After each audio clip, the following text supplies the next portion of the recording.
नमस्कार साथीहरू, आज म तपाईँहरूलाई भरत तालको बारेमा केही बताउन गइरहेको छु।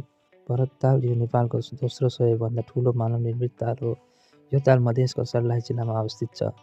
प्राकृतिक सौन्दर्यले परिपूर्ण र मनोरञ्जनात्मक रहेको छ। यो पर्यटकीय स्थल महत्त्वपूर्ण छ र अहिले विकसित हुँदै गइरहेको छ। भरत तालको क्षेत्रफल करिब 50 बिघाभन्दा बढी छ र अर्थात् 32 हेक्टरसम्म फैलिएको छ। तालको औसत गहिराई करिब 35 फिटसम्म रहेको छ, जसले यसलाई ठुलो जलाशयको रूपमा परिचित बनाएको छ। यो सन् 2021 देखि भरत ताल सञ्चालनमा आएको छ। मोटर बोटको सेवामा हिजो सञ्चालनमा आएपछि त्यहाँका आन्तरिक पर्यटकदेखि लिएर बाहिरी पर्यटकसम्मको आकर्षण तीव्र रूपमा बढेको छ। तालको वरपर किनारमा घुम्ने, फोटो खिच्ने, पारिवारिक पिकनिक मनाउने तथा शान्त वातावरणमा समय बिताउने सुविधा उपलब्ध छ। पर्यटन प्रबन्धनसँगै होटल, रेस्टुरेन्ट, यातायात र साना व्यवसायहरू फस्टाउँदै गएका छन्। यसले सर्लाही जिल्लाको स्थानीय अर्थतन्त्रलाई मजबुत बनाएको छ।